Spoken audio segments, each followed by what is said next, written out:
Your bad mood, spend it, splurge it, spend on anything that you want. He's absolutely right. Yeah. Do I sound like I'm angry? Oh my goodness. You're just cut off, okay?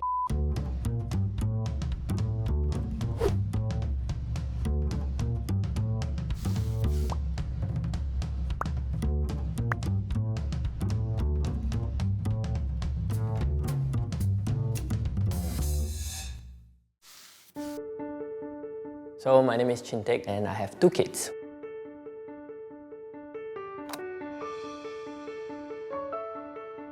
So I'm Jasmin, I'm 30 this year. I currently work in the COVID-19 swap operations. So, first of all, just want to thank Jasmin for supporting Singapore being a swabber. It's not an easy job. This is more of like a temporary gig. We're kind of relying on COVID to actually have a job, not having a career that I would like to grow in. That is one thing I'm worried about. In her situation, because there is a job insecurity, right, I admire her. She has not given up.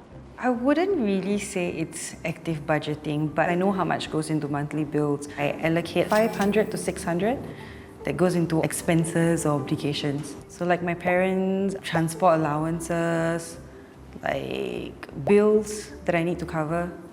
But when it comes to like my personal expenses, going out, spending like money on food, a lot of online shopping. If you asked me how much I spent on shopping last week, I wouldn't be able to answer you. I just tell myself to make sure by the second last week of the month that I probably have a few hundred left. The biggest need for Jasmin is really budgeting.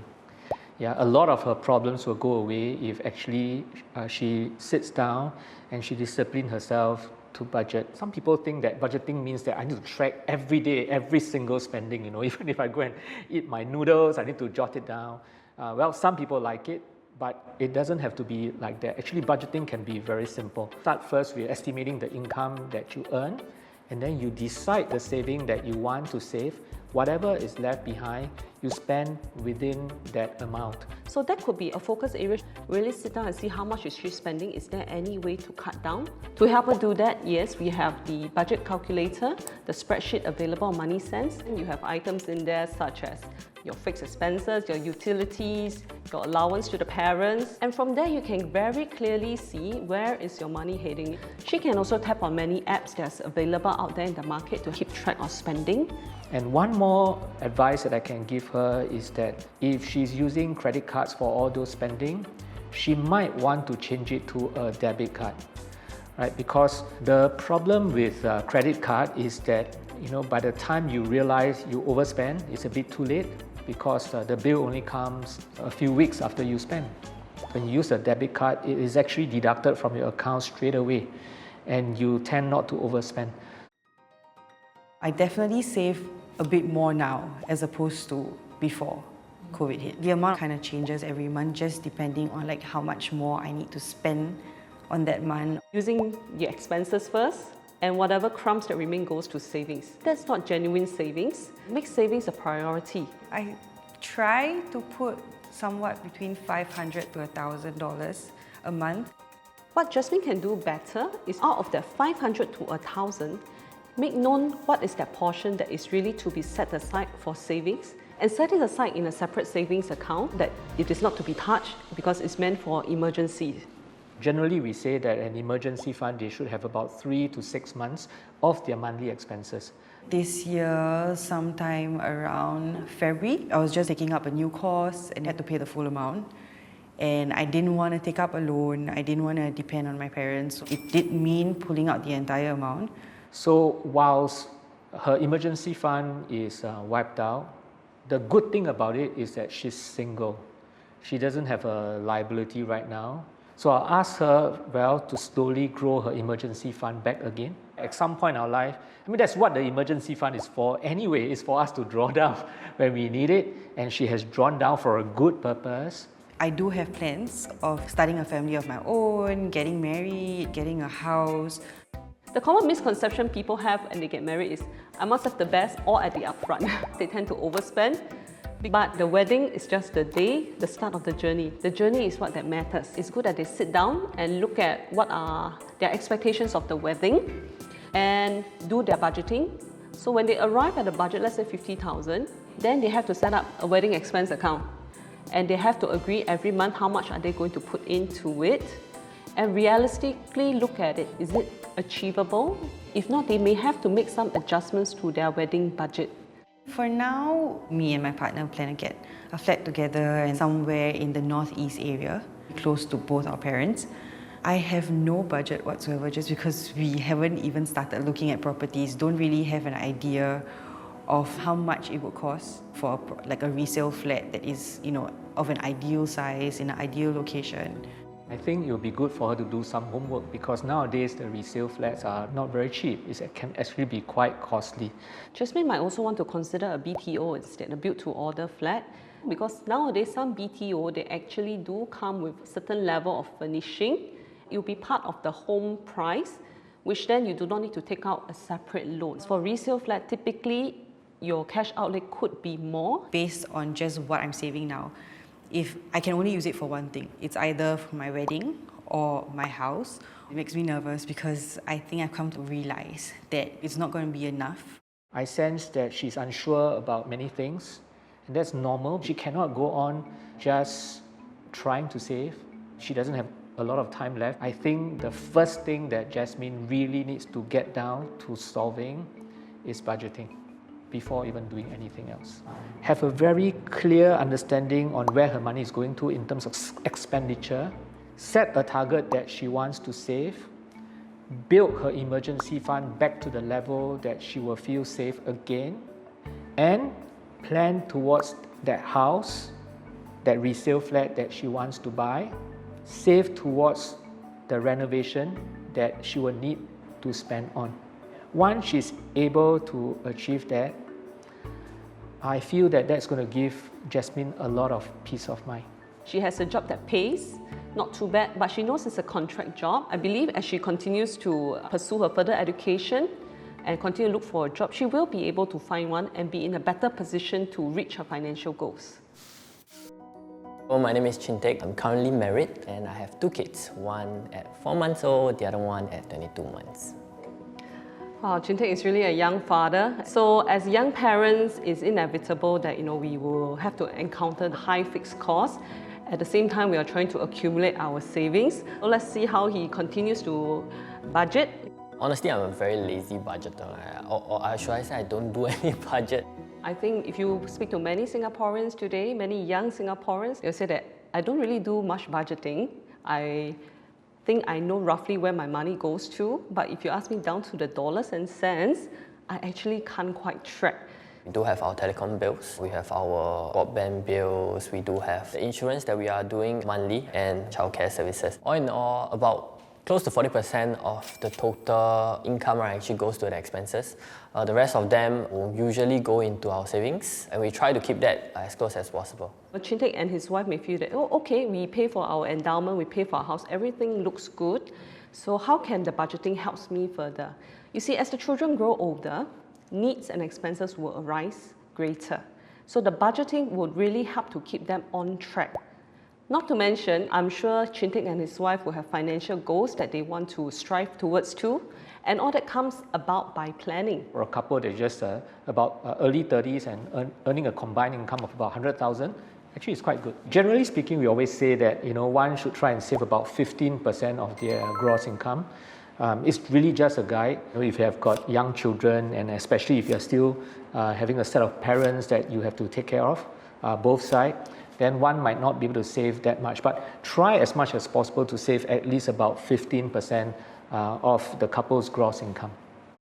We have a joint account whereby my salaries will be inside so that we'll be able to use that as an expense account. We also have another additional about 8 months that is inside to ensure that we do have enough in case of anything that happens.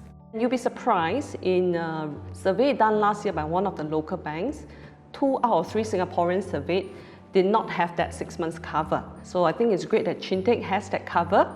I often ask people to set up 3 accounts. The first account is where you receive your income. The second account is where you will transfer your expenses to every month.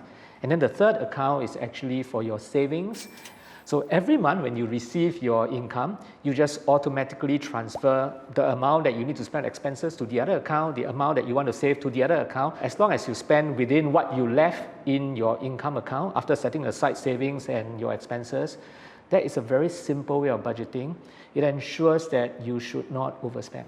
We're quite conservative in nature. I don't know whether prudent is the word to use, but we don't really spend too much on ourselves. We do reward ourselves once in a while, maybe on birthdays, on Christmas, maybe like a new pair of expensive earphones, or maybe like a new phone. We don't know what's going to happen to us tomorrow, right?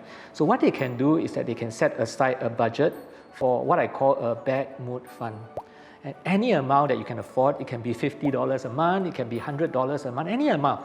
On that particular month whereby you are feeling down and out, you're discouraged over something, you're bad mood, spend it, splurge it, spend on anything that you want.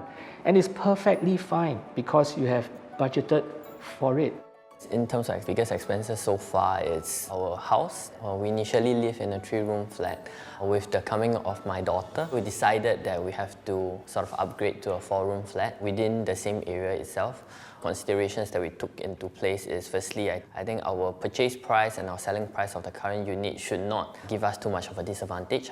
Then secondly, we do not want to look at too much of an outpouring in terms of our money, right? Last but not least, I think it's the locations.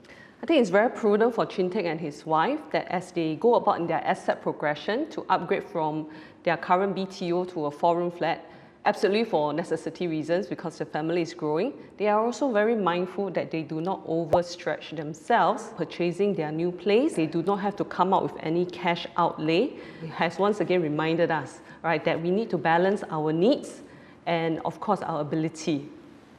So we took on a bank loan because the current interest rates are great. Actually, the bank loan itself is also paid by CPF. So we are able to sort of comfortably live within the limits and still have quite a bit of CPF left inside our CPF accounts.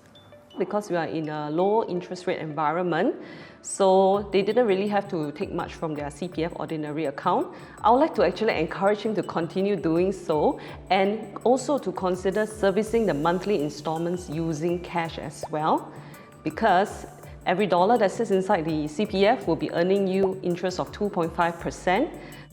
We both have our health, our hospitalization, both have life insurance. We bought for our kids as well. These are just things that you need to have. The total amount, I think we are looking at about like 7K. Spending about $7,000 a year on their insurance. At the age of 32 years old, I actually find that to be quite expensive.